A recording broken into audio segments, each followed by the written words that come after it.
Hi, my name is Fishel. I'm a player for Tigres Femenil, and today I'm going to talk with Quentin Lake, a safety from the NFL champions, LA Rams.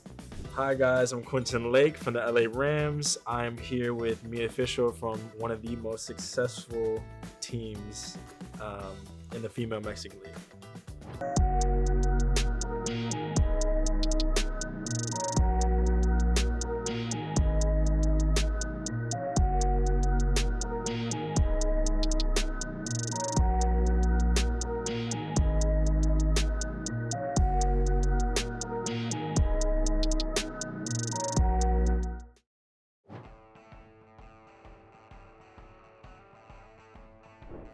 I mean, just like in football, like they have plays, even though it's like more stop and go. Like for soccer, we do have a game plan, and we try to execute that as best as possible with what our coaches said throughout that week about the other team, certain spaces that will be open, certain plays that are threats.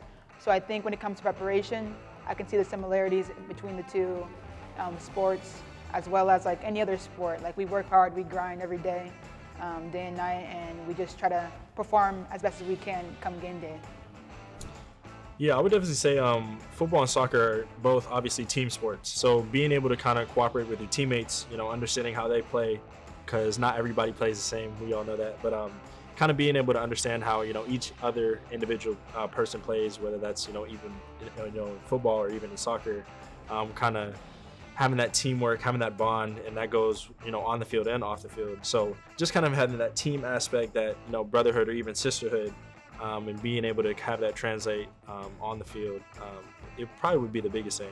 Obviously, the hard work, the effort, the grind, kind of like what Mia said, that's kind of a given, whether you're in a team sport or even an individual sport. But I would say the biggest thing is kind of like that brother-sisterhood bond in football and soccer. That kind of is the biggest similarity for me.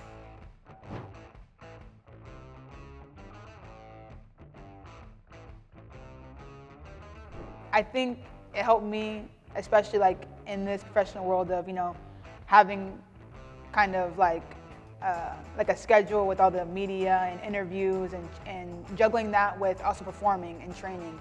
So I think that was the biggest takeaway. I think influence that UCLA had on me was obviously the connections there and time management.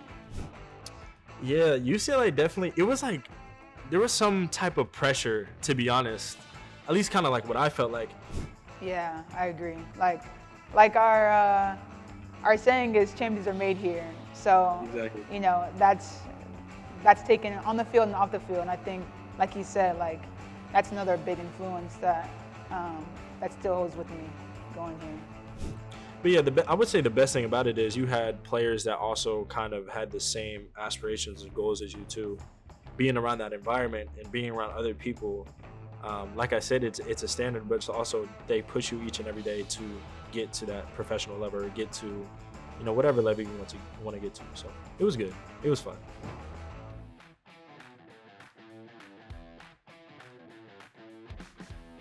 Yeah, I mean, like coming into UCLA, like especially as a freshman, like you got to work. Like your spot is not just gonna be handed to you. Whether you're on the national team or you're coming from a good club team, like they don't care. Like there's seniors, there's players that are better than you going in there. So, like coming in, I had Jesse Fleming, I had Kai McCullough, Tegan Micah, like big names that are doing so well outside of UCLA right now. That I think it was huge to be in the training field every day, like training with them and learning from them. Like, yeah, it's huge. And like you said, like Jesse Fleming from Canada, like it's really cool that I got to play with her, got to learn from her, and now we're competing again. So it's super cool. Yeah, there were definitely a lot of people that influenced my career. Some of the upperclassmen that we had when I first came in there, guys like Jaleel Wadu, Nate Metters, guys like that. But really, I want to say it was, because I'm a legacy kid, it was my dad, because my dad went to UCLA, played 4 years, and then ended up going to the NFL. So like I already had like I'm not going to say like a weight on my shoulders or like a pressure, but I really did. Like I had to sort of almost like live up to an expectation just because of my past and who was in my family. But I would say he definitely, like, my dad is like my biggest role model in the sense that, I try to do everything he did because he did it so well and he did it for such a long time.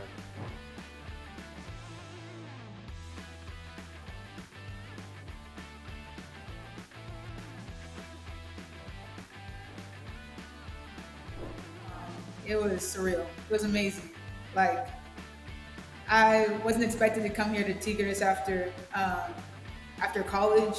When I made that jump, there were still eyes from LA watching me, watching how I was playing, and it was just super cool that I got an opportunity to play in LA with my my friends, family, and the UCLA team came and watched. So it's amazing that I got to be able to, show what I do and what I did at UCLA, but in a professional setting.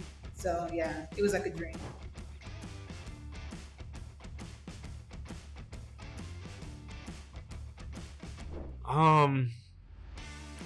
I think just being in that atmosphere.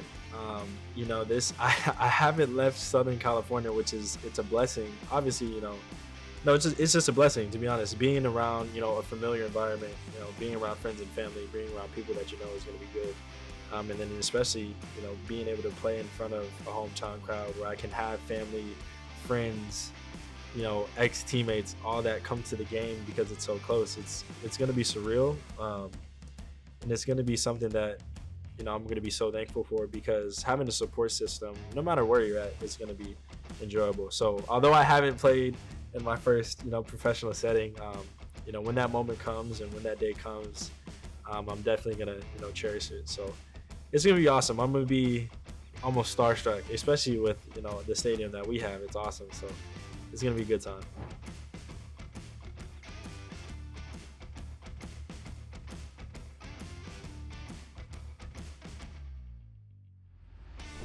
I think, my biggest advice, do what's best for you. Like, you know what you're worth. You know the time that you put into the sport. No one takes that away from you. If I were to talk to kids or even my past self, the advice I would give to them would be in the moment, and set your goals of what you want to do right now and continue to work on them incrementally. Obviously, there's going to be obstacles that you have to overcome and, things that might not go your way, but if you keep continuously working on what you want to do, whether that's, become a professional or, even play in college, take the steps that will get you there. But at the same time, have fun. Like, don't lose yourself because you're so locked in on, I have to make it. Then you might not really enjoy the path. So really, just when I say live in the moment, have fun, enjoy, and never forget why you play the game. You always want to understand, like, why I play football or why I play soccer is, you have fun playing it, you're good at it, you're able to bond with people, you're able to make relationships.